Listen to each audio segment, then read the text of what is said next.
Assalamu alaikum wa rahmatullahi wa barakatuh. Very good day to you. Welcome to another episode of Life Matters, because every life does matter. Stay with me, inshallah, as we talk about the role of physiotherapists in pediatrics with the little ones. What do they really do when it comes to the little ones? What sort of conditions do they possibly look after? Do they care for? How do they interact with the little ones? And what sort of abilities do they need to have? I have in studio physiotherapist Asira Ahmed, and she's going to take us through this journey. So please do interact with us if you have any questions, any comments or queries. But remember, you can also tell your family, friends or colleagues across the lands and over the beautiful seas to watch us right now as we deal with pediatric physiotherapy. And they can do so on the World Wide Web, Hilaal.tv. And don't forget, we also, if you've missed the show, we will then upload it on our YouTube channel. But then let's welcome Asira to our studios. Assalamu alaikum. Shukran so much for coming all the way from Pretoria. We really appreciate your time. Wa alaikum salam. Jazakallah for having me here. It's lovely to be with you. So firstly, we want to get to know Asira. Who exactly is Asira Ahmed? When did you get into physiotherapy? Why did you get into therapy? And talk to us about your transition or your journey into pediatric therapy. Yeah, I think it's something that as you go through life, you figure yourself out. But with physiotherapy, it started with me from a young age. So I always knew from a young age in schooling that I wanted to help. I wanted to serve my community. Obviously, at that point, I didn't exactly know how I was going to do it. I just knew something medical. That was my personality. So I was heading towards the direction of studying medicine. And then they required me to do medical hours to apply for the degree. And it so happened that I worked for a physiotherapist. And I absolutely loved it. We got to interact with patients. At that point, I didn't have much knowledge of the profession, but he would take the time to show me and explain to me, this patient today is struggling with lifting his child up or something of that sort because of his shoulder. And then with therapy, you would see that this person's getting better. The person's able to lift their child up or write or do basic activities, which actually really appealed to me. And I changed my decision and I said, I'm going to study physiotherapy, and that's what I applied for. And 6 years down the line, I qualified in 2017. So 6 years down the line, I love what I do. And it actually helps me to help people. So the dua that I made when I was younger, I'm getting to live it out every single day. Alhamdulillah, shukr. You also go to social media to help educate and help people as well? Yes. I think it's really important because there's so much out on Google, there's so much out on the web, and we have parents and we have patients that come through and they trust what they see on the internet, which is not always the truth. So I think it's important to educate, just say what it is, say the facts so people can understand things for what they actually are instead of trusting Google. What really sort of helps. posts do you broadcast? Because often we get to know a physiotherapist, a medical professional or somebody within the profession, and they have, like I had Dr. Fahima on, but she goes into social media to entertain people. So what sort of posts do you broadcast? I think with me, it's more on the caring side of things. So I try and show the day in the life of a physio, the things that we expose to on a daily basis. Obviously, I don't tend to show my patients because I feel like it's their privacy, it's their journey as well. But what we use, the modalities we use, and then also spreading the word of physio. So what does it take to be a physio? What does it take to treat a specific condition? So people can understand, both sides of it. Sometimes they'll come to you and they'll say, I went to a physio and this person just did so and so. Is this correct? And I think they need to understand everything for what it is. So I try and educate, I try and show the care, and also just support my patients and people on social media that are going through the most. I think everyone needs that word just to say, it's okay, you're going to be fine, whatever you're dealing with, we're here, we're going to support you. And I think, people's attention span is getting less and less to grab the quick education snippet is a good way of using the platform. TikTok is a craze. I don't see myself on TikTok right now, but I do love the small trends that come out of the things, and I try and always make it applicable to physiotherapy so people can just understand that physiotherapy is cool. We do really cool things, we help people, and I think that's how you also attract the younger community as well, and they want to aspire to be a physio. Are you able to pursue further education within physiotherapy for those that are interested? Definitely. You mean your younger generation? Yeah, no. If or you with have me. become a Yes. physiotherapist as well. It's so vast. The profession is really, really vast. So you qualify with your honors. Okay. It's a 4-year degree. And thereafter, it's up to you what you'd like to do. Would you like to specialize in pediatrics? Would you like to go more into your adults? There's so many different courses, both locally and internationally, which you can just further add onto your basket. Yeah. With physios, we don't specifically say I am a specialist in physiotherapy. I mean, in pediatrics or whatever you have it, but we say we have a special interest, and we add and add all those skills to our little basket of help. So I quickly want to dig into your brain with regards to COVID. I know COVID is a time that we lived in, and just to quickly talk about your experience during that time, how was it for you? And for us to live through it is a definite story that we can tell. So just quickly expound on your experience during COVID, because for the physiotherapist actually played a very big role with COVID patients. 100%. Everyone spoke about how it was such a quiet time at work during COVID. We got to stay at home and, it was so quiet. But with physios, it was the opposite. Especially with me, I was working at the time doing outpatient rooms and seeing people at home. So sometimes you're going into situations where people are really, really struggling, but they don't want to go into hospital. So we were sort of now treating and liaising with doctors to ensure that they get better at home and they're not hospitalized. It was quite taxing, I think, emotionally, because as much as you're helping and you're giving your skills and you're trying to help people, COVID was a time where you see death so regularly. I would meet clients, the next day they pass on. I would meet their whole family and get to know them and treat them, but then the following weeks, a family member has passed on. And it became such a norm in that time that you had to now also navigate as a physio to say, this is something that you have to expect. Just push through, focus on your skills, focus on what you can do, and just keep on helping.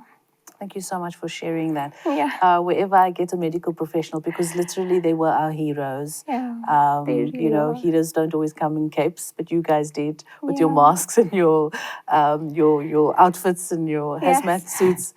And you did it. So thank you so much for sharing that with us. But today we're going to focus on pediatrics. So tell us about the role of physiotherapists in pediatrics. Okay, it's quite vast, and I think it's so important to talk about. I have parents that come through, they get referred to by their pediatricians or their GPs, and when we treat the kids for whatever conditions, they always say, I didn't know a physio did this. I wasn't sure, and I didn't know that you could assist with this. And that's when we start to educate. So it's so important to talk about what do we actually do. We treat a vast amount of conditions. So from when you are born all the way up into teenage years and adulthood, we're treating various conditions. So there's cardiopulmonary, there's sport injuries, orthopedics, there's neurodevelopmental therapy, which is quite nice. It's just quite vast. So when you talk about physiotherapy in pediatrics, what ages do you deal with specifically? And is there a role for physiotherapy even in infants? Yes. So my youngest was 2 weeks old. Wow. Alhamdulillah, she's doing well, but 2 weeks old. And then we have physios that are more specialized. So you mentioned about studying further. There's some physios, I think it's very few in the country, that have specialized in neonatal physiotherapy. So they treat even younger. They're in the NICU treating all the preterm kiddies. And we treat from that age all the way up. So the ages vary. What would be the condition of a 2-week-old? So 2-week-old, chest physiotherapy. So we have sometimes kids that are struggling with pneumonia. So we would treat them in the hospital setting for that, to help them breathe better, to clear their phlegm. I mean, they're so tiny, they can't even cough already. Their cough is barely there, so we need to be able to assist them during that process. Is there a role for physiotherapists to assist parents when it comes to the little ones? Like, because I mean, that child is 2 weeks old, but you would leave. Yes. And you wouldn't, or do you need to come every other day for the treatments? Do you leave any experience with or train parents? Definitely. Our parents are our first line of defense. They're 24/7. So what I try and do is after each session, I impart the knowledge onto them. Okay. And it's not necessarily the specific techniques that we train to do. So there's certain techniques that we can only do, but it's like the aftercare or the positioning of the baby. So if you talk about pneumonia, for example, how to position the baby so that they're not actually choking on their phlegm. Okay. Or when would you feed? When would be the best time to feed? When would you nebulize the baby as well to clear their phlegm? I always try and impart that knowledge because I think if the parents are more aware and they're more educated, the babies just benefit even more. Absolutely. And in terms of how often we would do the therapy, it just depends on their condition. Okay. So what we would do is we would assess, we would treat, and then we would reassess afterwards. And depending on what their chest is presenting like, what we can hear, we then advise, okay, they need perhaps another session. Okay. We're going to follow up the next day. Or in the hospital setting, the pediatricians prefer that they do bi-daily. So you're coming in the morning, you're coming in the afternoon, and you're clearing chests, and you just get better results. So literally you have to be on the run, comfortable shoes, Yes. comfortable clothes, wherever you Today are. I'm wearing heels. Yes. But I don't wear heels every single day, so I'm So enjoying you're taking it. advantage of the I'm enjoying opportunity. it. We Awesome. are in comfortable shoes, our sneakers, because we're on our feet the whole day and in very awkward positions sometimes. So, yeah. Alhamdulillah. We're going to continue this conversation on pediatrics. Thank you so much, Asida. She is all the way from Pretoria and does house calls, as you can hear. She's at the hospital, but the role of physiotherapists in pediatrics is what we're discussing. More just after this. Stay with us.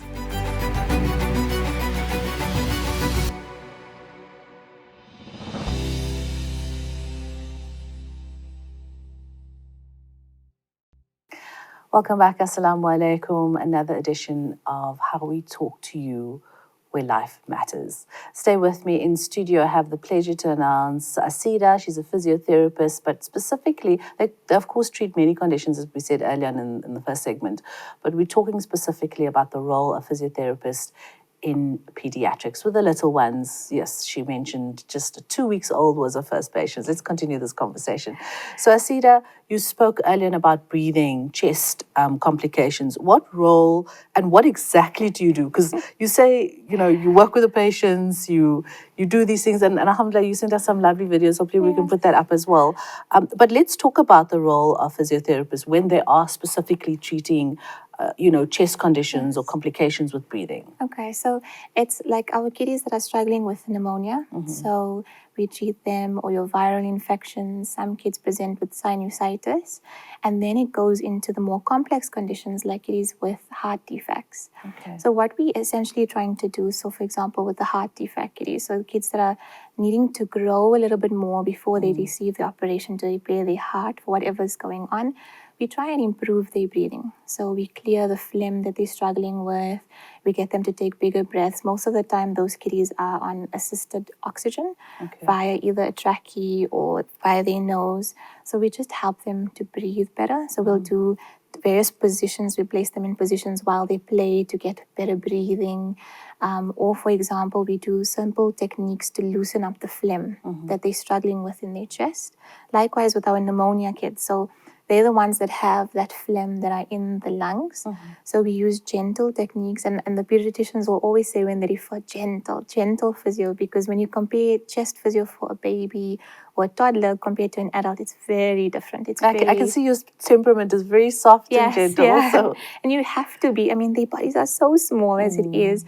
When you're doing the technique, you're affecting the whole system, So we do, for example, to loosen up the phlegm, we actually do manual vibrations. Okay. So if you imagine a vibration technique, we're vibrating the chest wall so we can loosen up that phlegm. We position them to drain out the phlegm as well. And then certain techniques like percussion as well. I don't know if you've seen chest physiotherapy. Like the tapping. Yeah, but with kiddies, we use even smaller hands. Wow. So it's smaller and it's more gentle. It's just to get that phlegm out. Okay. And then... At which part of the body would you do that? So on the chest, lungs. on the lungs. Yeah, so we focus in the front, on the back, on the sides, and then we position them as we're treating them because it just works more effectively. Okay. And then if they can cough and clear, that's great. But if they can't, then we actually perform a technique which we call suctioning, where we place a thin tube through the nose, down to the throat, and then we stimulate a cough, and then they cough, and we just clear all that phlegm out. It Wow. sounds... So how, okay. I'm wrapping my head around this. Yes. Very interesting. Cough and clear. Explain that procedure. Yes. Because you're saying if they can't cough and clear, then you use a suction. But if they can actually cough and clear, So let's just talk about that. Yeah, so we want to stimulate that. Yeah. So you must remember with a kid, you can't say, "Can you cough for me?" I mean, some of them will. Yes. Some of them won't. That's what I wanted to ask. Like, do you actually tell the child to cough? Some of them won't. They will actually do a little bit of a, they'll act like they're coughing, and then the true cough will actually come out eventually. Okay. But what we do is we stimulate it. So there's a stimulation that we do in the trachea, so on the throat, where we rub here, it gets them to actually cough. Okay. Or we get them to do blowing activities, like blow some bubbles for me, blow the balloon out. And when they blow, it stimulates a cough and they clear. So clearing means they're able to swallow their phlegm. So if it goes in their tummy, absolutely fine. Okay. It's going to get cleared out. It's not like it's going back into the lungs. We always thought that swallowing your phlegm was a bad thing. No. We'd like, get it out. I mean, we do so it. It's fine. We do it normally. Yeah. I mean, currently, if you have a postnasal drip, we just swallow our phlegm. Yes. It's something that we're doing regularly. But with kiddies, it's so different. Yeah. And then we have our little tiny ones, which are usually under a year old. They can't always cough and clear. And they are actually more congested than anything. And that affects their appetite as well. So because they're so congested and they're using their mouth to breathe at the same time, they don't want to feed. They fuss and they cry, and their mom will say, I don't know why he's not feeding and his appetite is going down. And that's why we incorporate physiotherapy, or the peds would actually send a physio maybe before hospital to treat, because if you can help the child to feed better, you prevent them from going into hospital with dehydration. So we actually help in all facets. So now this brings up the question of medication. Medication compared to physiotherapy. Tell me that. Both is needed. Okay. Both is required. So I have parents that come in that prefer the homeopathic approach. Okay. So they will be giving their kids more of your immune boosters, or they'll go to the homeopath for natural drains, chest drains. And then we have kids that are on medication, and they both needed. Okay. I think all in moderation, and even with pediatricians, they're very gentle. They don't just prescribe medication that is too harsh for the kid or will sedate the child unless it's needed. So I think it goes hand in hand. And in physiotherapy, especially like when I mentioned the chest techniques, we actually nebulize the child while we doing the chest techniques. Okay. So most of the time it's prescribed medication from the doctor, because as physios, we're not allowed to actually use prescribed medication without a script. Yes. We can use things like saline, or a sensitive version of saline, which is Curaflow for the kids. Okay. That's what we can use without a script, but our doctors are the ones that guide us in terms of medication, and we actually work with them to clear whatever is going on. Of course. So both is needed. Yes. I think in moderation, but both is needed. So you're talking specifically, hospitalized conditions and children that need special care. You've mentioned sinusitis and some more everyday condition. Yes. Let's just, and I know we've got a whole list of things to talk about, and we're just on point one. So let's just quickly touch on sinusitis and common conditions that parents have to actually deal with at home. I know that they're not physiotherapists, but as a physiotherapist, what sort of advice can you give parents, whether it's a cough or whether it's just a cold? And yes, they're going to medicate, but they also want to speed up the recovery process. Can some techniques help at home? Yes, definitely. So nebulizing is great. It just softens up everything. So depending on the age, you'll understand how often you should nebulize as well. So nebulizing softens up the all ear in the sinus cavities. It takes out everything. And then just teaching your child how to clear.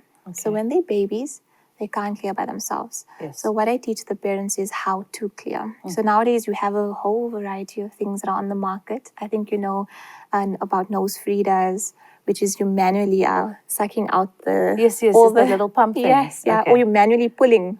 It doesn't get to you, there's a filter, but you're manually pulling out and you're clearing. Or there's your now more top of the range automatic machines that you put on and you just insert into the nose. So we teach the parents that when they're congested, you need to be able to help them to clear. So you would nebulize, you would then perhaps spray some saline spray in their nose to take it all out. And then if they can't blow their nose as yet, you just actually help them to clear that. Because if they clear it here, they don't get a post-nasal drip which goes into the chest, yeah. and then that makes it more worse. That's the first thing, and then positioning. When you have a postnasal drip, I mean, when we're struggling with congestion, when you lay flat, it just makes you want to cough all the time. So I teach the parents how to elevate. So we use techniques like you put something under your child's mattress in the cot to elevate their head, because if you put a pillow, they're going to move in their sleep. It's not going to help. That's So such rather a good just idea. elevate. And then like that, they less congested. They're not coughing in their sleep as much. It just helps them a little bit more. And then the last thing is with sinusitis in specific, I teach the mums or the dads to do a gentle massage on the face. So like a sinus drainage technique, but very gentle. So when you're putting cream on the face, just gently rub the sinuses, just loosen up in Above these the areas. bone.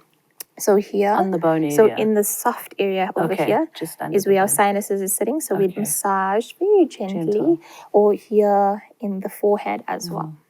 And how often do you do those movements? So you can do it, I mean, as much as your child can tolerate. That's another thing, right? Because kids, depending on their age, they're going to move and they're going to play, or they're going to, even if they really tiny, they're going to roll. So they, as much as they can tolerate, but very gentle. So even if you do 10 repetitions at a time, every time you're putting cream on the face, that's absolutely fine. It just assists with the drainage of that. All right. And any environmental advice that you have as a physiotherapist, whether it's a humidifier or diffuser, does those things help? It does. It does. So humidifiers are great. It just softens up the air and it assists with the sinuses. But what I also find is moms create the perfect environment in their rooms or in the child's room. And then when they take them out into the lounge or outside, it's now this hot and cold. So what happens is it actually creates that postnasal drip as well. So you can use the humidifier to ease their sleeping, just to soften the air. But it's not something that, you have to be very strict about, that I need to have this here. But every little helps. Yes. And as a mother, you're like, what can I do? What else can I do? Definitely. Yeah. And I think you need to find what's more applicable for your kids. And what I was also going to say, talking about the environment, is understanding your child's allergies. In these days and times, we're finding that the kids have very much more allergies than what I would have when I was a kid. So they're allergic to peanuts, to eggs, to this, and you'd see the list to dust, sometimes. to cats, everything. And you need to understand. Softener, Yes, you need to understand, because you treat your child or you do everything, you get a humidifier, but if they're exposed to the allergy, they're going to always get that nasal, that leaking nose, or that postnasal drip. So sometimes when we're treating a kid, almost every second month to third month, then I always tell the mom, let's revert back to the pediatrician. Let's get an allergy test to understand what in the environment is triggering it off. Good. I want to talk about the role specifically of a physiotherapist when it comes to consultations, when you're sitting in a consultation room, and what questions you can ask your doctor about the role of the physiotherapist. But more after the short break. Stay with us as we continue our conversation with a physiotherapist that has a special interest in pediatrics and the role they play in your little one's lives. Back in a moment.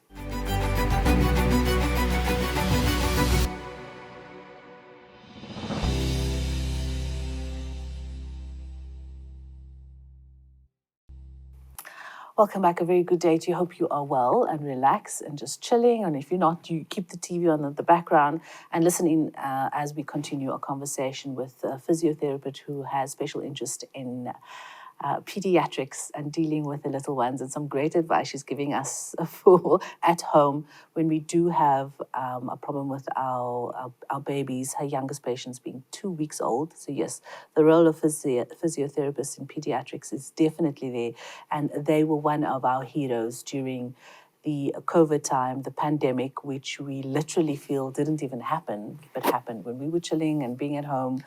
They were on the forefront. So welcome back, and thank you so much. And just talking about COVID, it literally feels like it didn't even happen. 100%. It was an experience you had, something bad that happened, or something this awful thing that happened in our lives. But now life goes on. Definitely. And it was a period that now we can actually go back and use that. So talking about, respiratory conditions, lungs, and I still want to talk about suction versus suction. You said to us, we have to touch on that. But just quickly to elaborate on the role COVID played and how that impacts your treatment of your clients today. Yeah, so we're finding that it really has affected the lungs of our patients. Okay. So we'll have patients who had COVID maybe, and more in our adults as well. I mean, kids are very resilient. Yes, They bounce back very, very quickly. Did you treat any kiddies with Yes. COVID? So they would present more like that viral infections, the Yeah. cough and the congestion, and then they would get tested and, okay, they have COVID, Okay. and mostly it's because all the members in their family had COVID. Yeah. So that's the one thing. But we're finding that they're having sometimes these fallouts, like especially in our adults, they're short of breath, very easily short of breath. Or they'll say, I can't talk and breathe at the same time, or certain things. And then when you do a history, because you have to go all the way back to COVID, you'll find out they had COVID. And it really affected them. They'll say, well, I didn't have body pain, but I just couldn't breathe easily, certain things like that. And till today, it's part of our questions that we ask as our evaluation. Did anyone in your family have COVID? Did you have the vaccine as well? I mean, nowadays, there's so many studies coming out that are showing the effects of the vaccine, which is something completely different to touch on. Yes. So we have to ask. We have to find out. We have to have a follow-up show Yes, after you've definitely. mentioned that information, because physiotherapy and COVID, post-COVID Yes. patients, are definitely it's a thing. Definitely. Okay, so before in our earlier segment, you spoke on suction, Yes. and I stopped you, and you were just like, then we have to insert the suction. So let's continue that conversation. Yeah. Suction versus no suction, because this is suctioning. now inpatients Yes. and patients that are now hospitalized, Yes. little ones. So the ones that are in hospital, it's usually a given if they're under the year of under 1 year old, you Okay. just go in and suction. But as a physiotherapist, we have to go and always assess. So something I learned in university, which always sticks with me till today, is my lecturer always said, don't suction unnecessarily. I mean, it is a traumatic thing for a child, and you only suction when you need to, and you suction very little. So like I said, you're putting through a pipe through the nose, you're stimulating a cough, and then you're suctioning out, right? When we go in, I would even try and prepare everything in such a way, so I'd do all my techniques. I'd nebulize, I'd loosen up the phlegm, I'd do positional drainage, and then lastly I'd go in, but I'd do it maybe 3 times. So in each nostril, 1, 2, and 3, finished. Just to decrease the traumatic experience, not only for the kid, but for the mom as well. Because I'm sitting here in anticipation. I'm like, how deep does this Yes. pipe go? So it just goes now here to the bronchi. Just goes. Yes, Okay. and we stimulate, and the child coughs, and then we take out the phlegm. And it's really quick if Okay. you know what you're doing and you Listen, this is a pipe going down the Yes. child's nose, It's so down thin the though. throat. I think Okay. we've posted a picture which Okay, will show I'll it's post it up, really yeah. thin. And we use things like KY jelly or Okay. things to soften the tip so it's not as Okay. painful. But you'll find that the parents are more traumatized than the child, especially the dads. Moms are you still hold it serious? together. Moms my are like, we goodness. have to do this, but dads are like, can you just leave my child alone? Oh my goodness. But it's something that helps. And I say that I only do it because it helps. And with that being said, I think it's so important to understand if your child needs it or they don't, because what's happening is there's such a craze where my neighbor's child had suctioning and he's breathing better. Can my child get suctioned? Yeah. It's not always the case. We always, like I said previously, assess, can they cough and clear? If they can cough and clear, we just focus on clearing the nose with spray and blowing out. We do blowing techniques and then we're able to clear effectively, but not put them to those traumatic experiences as well. Talking about traumatic experience, do physiotherapists become actual therapists as well in the session? And how do they, learn? I mean, you alhamdulillah, I see it comes naturally for you. You're such a gentle soul. Yes. So, do you have to actually like talk the parents down before the session? I talk to the parents and I talk to the child as well, even if they can't talk back to me sometimes. And I'm like, don't worry, it's going to be fine. 1, 2, 3. And what I try and do is I try and prep the parents in advance. Yes. This is what we're going to do. This is how we're going to do it. Will you be okay with looking or holding or assisting, or is it something that I need other assistance, or must I do it by myself? I always do that because I think it's really important, because your parent, I mean, it's like I said, it's your child's first defense. So they need to know what are they defending their child against, Yes. Very, very important. And I talk to the child. I mean, kids are so amazing. You know, even when they're really tiny, they're still interacting, they're still learning, they're still taking in the environment. And I think it's important to also tend to their needs as well. Before we jump into the different conditions, the sports injuries, orthopedics, we've got like a the milestones. There's so much to talk about within physiotherapy. But I want to talk about the conversation when you're sitting in the doctor's room. If your child is suffering from any condition, and often, coughs and colds are the first port of call that I need to go to the doctor. What conversations can you have with your doctor to intervene a possible relationship with the physiotherapy, or the role of the physiotherapist when it comes to, even if not necessarily coughs and colds, what other conditions can physiotherapists play a role in, and what questions should you be asking the doctor? I think it depends on the doctor that you go to. Okay. So we find that a lot of the times our GPs are also very aware of what a physio does. So they'll assess the child's chest, and if they feel that it's needed, they'll refer and say you should get physiotherapy for the child's chest. But if you actually now, from what we've spoken about, understand what your child is struggling with, you can ask your doctor, should something like physio help? I mean, and they can always tell you if it's something that will help or not, or even just chat to your local physiotherapist. I mean, sometimes, people think that sometimes physio is a money-making thing, I guess, if, you're just sending your child to this therapist and that therapist. But as a physio, it's our responsibility to make the patient understand if it's needed or not. So you can even chat to your physiotherapist and say, is my child needing physiotherapy? Is it something that they need to, do? And then when they go to more like specialized doctors, so your orthopedic surgeons, your neurodevelopmental specialists, your psychologists, your play therapists, they will also refer. So I think you can have that chat. Is it something that my child needs? And most of the times the professionals are very pro physiotherapy because they know the benefits, and we work so hand in hand that they doing their part and we assisting with growth and development and just facilitating the healing. I'm sure there's so much more that we can talk about when it comes to coughs and colds and congestion issues and lung problems. But anything else you want to add? Because I want to move on to milestones now. I think we spoke about quite a bit. Okay. Yeah. Let's talk about milestones and how physiotherapists do help with the possible stunting of milestones in children. So with milestones, it ties hand in hand with neurodevelopmental therapy as well. Okay. So neurodevelopmental therapy is just assessing, analyzing a child's movement and why can't they reach that specific milestones, and then we treat them to achieve those milestones. So there's certain conditions that affect milestones. So either the child is born prematurely or they're born with certain central nervous system conditions like cerebral palsy, genetic conditions, and that sort of thing that affect their growth. So it's for us to understand what is going on with the child. Is it premature birth, or is it something a little bit more seriously? And then where are they at in terms of their milestones? So we take the age into account and we work out what are they supposed to be doing. Based on their condition, is it a delay from the condition or what else is going on? And we treat from there. I think something that people don't talk about a lot, and I think your neonatal specialist in the hospital would maybe educate, and some doctors, is adjusted age. So your child is born prematurely. They're born maybe at 36 weeks, which means they're 4 weeks shy of full term. That means that when they get to 1 year, they're not actually 1 year in terms of their milestones. They're 4 weeks shy. So you don't have to stress when you hit that 12-month period and you're like, my child isn't walking, something is wrong. They still have that time because they're still developing. I mean, they were taken out of the womb, which is the ideal environment for them to grow and get everything they need.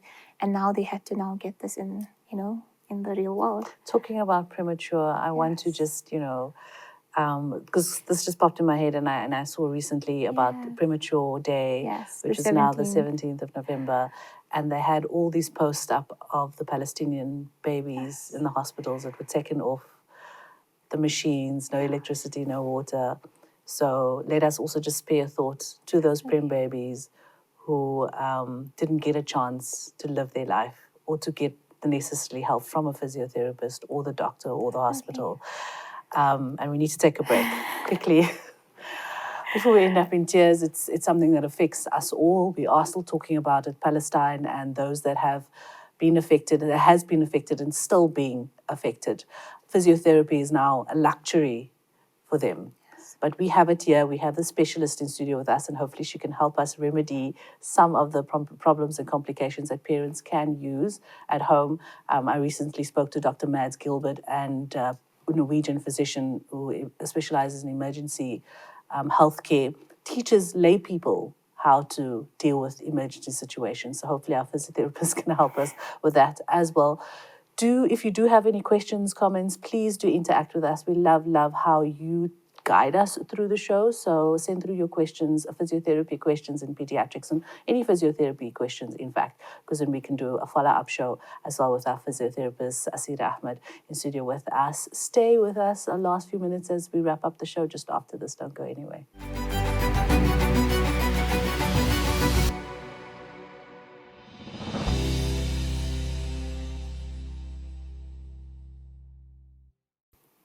Welcome back. Assalamu alaikum. A very good day to you wherever you are. Maybe it's morning, evening, because you're watching us across the lands and over the beautiful seas on the World Wide Web, Hilaal.tv. We've just got a few minutes to wrap up with our physiotherapist and just some factual information. Right now, we are still aware about the situation in Palestine, and it is said that a child is killed, not died, like some of the media is pointing out, every 10 minutes. So during the show, about 7 to 8 children has been killed. But we continue our conversation, and just some tidbits of information for us to still remember, still pray, still make dua, still make the necessary effort from our side where we can for the children and our Muslim brothers in Palestine. In studio, I have with me Asira Ahmed as we continue our conversation about pediatrics and the role of physiotherapy in those little ones. So, milestones and premature babies. Yes. You've mentioned up to 12 months. Parents still have time and space to take in consideration whatever is stunted and to assist. What role of physiotherapists has in the early life of the premature baby? Yeah, so actually, just to correct myself also, we even have a further, so in terms of the milestones, for example, like walking, we also have a further 6 months where they can also have that leeway to still walk. So even up to 18 months, they can walk still, and we can work on those type of things. In terms of the premature baby, a lot of the times our neonatal ICU doctors want to do very little to those kiddies because you must remember the skin integrity and that sort of thing is still developing, so they don't want to put too many harsh things onto them, harsh light, harsh touch, those type of things. So they usually assist with chest clearance, phlegm removal, and then they help with educating the mom on mother to child bonding, that touch, that feeling of warmth, just to assist them to grow. So it's very gentle. And like I said, it's a very specialized field. Most of the doctors don't actually want too many people around that baby, only what they need to just survive and get stronger and better. But I think being a neonatal ICU therapist, those that are very rare, they're very gentle and they have that care and that love for those babies to help them to grow. But the role of the physiotherapist do come a little bit later. In those premature babies who are now 12 months, 18 months, in their milestones. What can parents know, what do they need to know about their premature babies that are now a little bit older, and the milestones and what to watch out for, what needs to be there, because I mean that I know that's a whole show on milestones, but specifically from a physiotherapist, what advice can you give to moms and dads to watch out for when the baby was premature? Yeah, so like I said, taking into account the adjusted age is so important. Don't panic if your child was born premature 4 weeks and then they get to 1 year and they're not walking. Just understand that it's not yet their milestone, they're still getting there. There's nowadays so many classes out there, mums and tots, mums and babes. Sorry, I was corrected the other day. It's actually when you a baby, it's mums and babes, and when you're a toddler, it's mums and tots. So there's so much awareness tools, there's apps and that sort of thing. So understand the milestones. If your child is struggling, get them an assessment. Let us understand why are they struggling, be it something as simple as they maybe don't want to stand because they're not putting full weight through their feet, and we can assist you to say, let's play but put full weight through the feet, or let's play and incorporate this. And that's the thing about kids. They play, they grow by play. Even the whole therapy session, we're playing. It looks like we're just having a whole lot of fun. But we're using our knowledge as physios and we're incorporating it into play so that they can grow and actually achieve their milestones better. And we want the parents to play with their kids. Nowadays, it's not always so achievable. We have parents that are working full-time jobs, both of them, and they come home and there's so many things to do. But even if there's that 5 minutes where you can perhaps read a book to your child while they do tummy time, or small things incorporated into bath time and bedtime, it's something that you can do for your child to help them grow. So we make it manageable. When is it not too late? Because I'm specifically talking about premature babies that are now 18 months, 2 years. What sort of, and I know there's like a whole show on milestones, but what advice can you give them to say, listen, don't wait too long? If the child is not walking, or if the child's not talking, or if the child's not holding a spoon, for instance, what can they watch out for when it's not too late? So, like I said, keep into account your milestones, and then see what they're doing. So, if they're not actually achieving, say by 12 months, going into 13 months, they're not able to pull to stand, they don't want to put weight through their feet, it's something you worry about. Sometimes maybe in terms of feeding, they're also avoiding certain sensations, or they don't want to eat everything because they don't like how it feels in their mouth. That's stuff that you need, perhaps not even just a physio, but a speech therapist advice, because it could be something else going on. And then we also refer, to our other professionals to help treat. So I think just be very aware of your child, be aware of what they're doing, and then moms have the sixth sense, and we panic a little bit too much. So sometimes, it does play a role. But moms know always. Moms know best, definitely. We do. Okay. The importance of play. You've mentioned the play. You've mentioned how children are always playing, whether it's a premature baby or not, the little ones, your pediatric patients. What advice, again, can you give to moms on the importance of play and the development of their milestones? Yes, so try and help them give them a little bit of a hand to achieving those milestones. But it's not to say like, put your baby in tummy time and force them to be there if they don't want to be there for 10 minutes at a time. Just entertain them while they're there, play with them. Like I said, read them a story while they have to achieve maybe tummy time. Or if you want them to crawl, for example, get them to crawl to something that they enjoy. Nowadays, kids don't actually like toys. They like remotes and phones. And oh my goodness. So use what your child knows best and what they like, and just play with your child.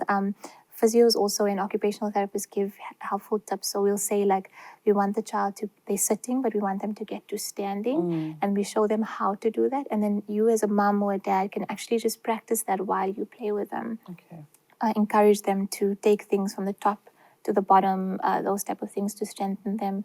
We have so much things out there like Play-Doh. We have our toys, age-appropriate toys as well.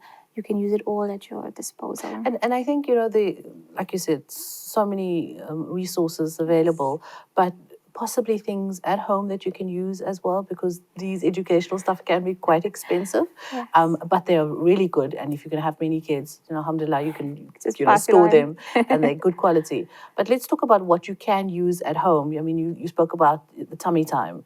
I know this, I wish I had another kid, because there's this very cool tummy time mat with the water underneath in a plastic mat, and there's like stuff in there. So very intuitive, inventive things out there. But what else at home that, not going out to say, go and buy the stuff that parents can be using at home? So like the internet is vast. If you cannot do things like buy Play-Doh, that sort of thing, you can make it at home. It depends obviously on your child's age. You mentioned tummy time and you mentioned those mats, but something as simple as understanding that your child can't do tummy time completely flat. So you modify it in terms of putting a donut under them. Your half donuts. So yes, they're doing tummy time. The nursing cushion, or rolled up towel. We're getting them to do tummy time where they can work on their neck and that sort of thing. But we're modifying it according to what they can manage. And then we slightly decrease the level so that they can get to full tummy time. So it's just looking at your child. Each child is so... their needs are so different. What they enjoy is so different. So understanding this is my child, they're not exactly like the textbook, and this is how I'm going to help them to achieve those particular things. So very, very, very important. I want to go way back, and I know interaction with your infant, in fact, also plays a role. So from the beginning, when the baby is born, I was taught that, just nursing your baby, breastfeeding your baby, touching them, having eye-to-eye contact, whether they can see you or not for the first few days. Let's talk about that and how moms can still include some physiotherapy in a way that helps the child still grow, enhances them, but you don't even necessarily know what you're doing. So Yes. just some specifics from a physiotherapist for little ones and interacting with them. So, I mean, it's the way you talk to a child as well, very, very important, and how you play with them, I think.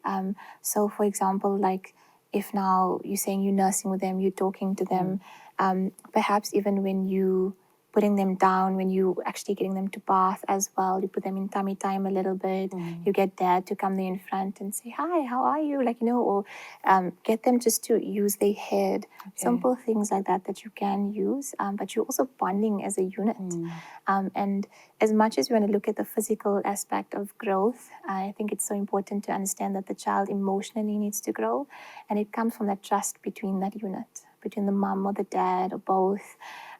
It's very, very important. So just maintain that fun with your child. I know we have moms that are very overwhelmed. Yeah. They have kids with special needs. They have like time-consuming jobs. There's just so much going on. But just try and be there and just bond with your child as much as possible. They pick up more than you know, and that helps them to grow. That's just the perfect place where we can Yes. conclude. And I wanna look at what we can still talk about in the next show, because now I'm gonna book with you.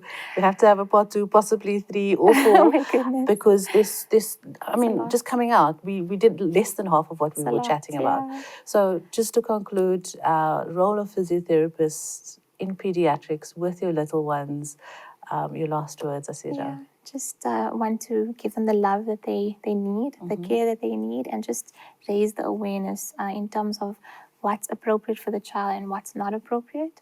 And I think just getting that whole support system involved in their therapy is so important. So moms, dads, family members, maybe the school, very, very important in terms of taking care. Awesome. Thank you so much, Asira.